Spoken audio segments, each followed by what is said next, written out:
Well, folks, grab your popcorn because China's medical world just dropped a scandal juicier than a soap opera finale. This isn't just about a doctor throwing a tantrum. It's a front row seat to privilege, nepotism, and a patient left on the operating table like a forgotten pizza in the oven. Welcome to the Beijing hospital mess, where the real sickness is the system itself. Let's dive in. Meet Xiying, a 27-year-old doctor who's basically the poster child for "I got here because of who I know." Her mom, big shot university department head. Her dad runs a massive state-owned company. And her grandpa? Oh, just a member of the Chinese Academy of Engineering, one of only 2,000 in a country of 1.4 billion. This woman's family tree is so connected, it probably has its own Wi-Fi signal. Now, Dong's part of this fancy 4+4 medical program at Beijing Union Medical College, which is supposed to churn out top doctors faster than you can say bedside manner. Spoiler alert, it's more like a fast pass for the elite. Her PhD thesis? A whopping 30 pages. My grocery list is longer than that. But somehow, she's a doctor, ready to save lives, or, not. Here's where it gets wild. July 5th, 2024, at the China-Japan Friendship Hospital.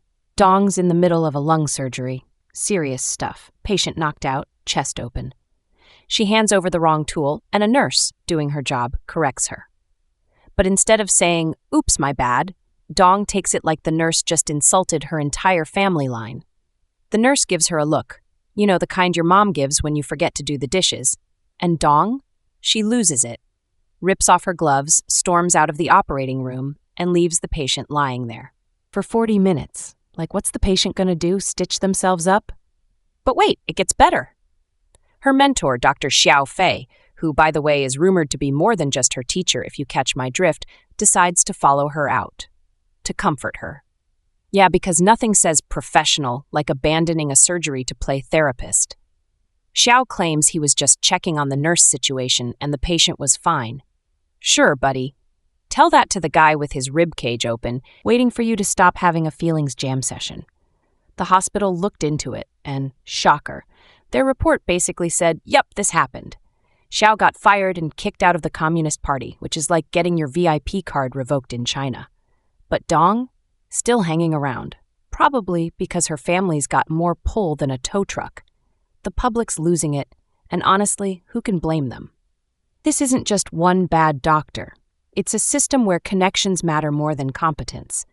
Netizens on X are calling it the black heart of China's medical training, and they're not wrong.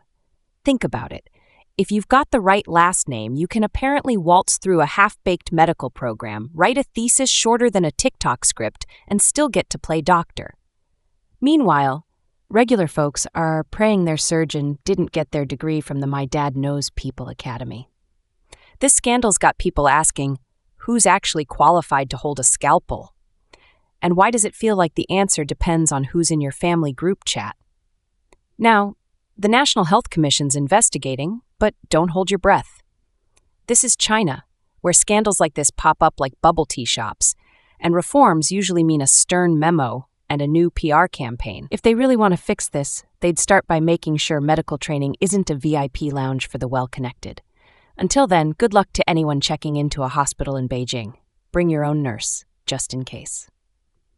That's all for today, folks. If you enjoyed this dive into the chaos of China's medical elite, smash that like button, subscribe, and tell me in the comments, what's the wildest scandal you've heard lately? And if you're in Beijing, maybe double-check your doctor's family tree before your next checkup. See you next time.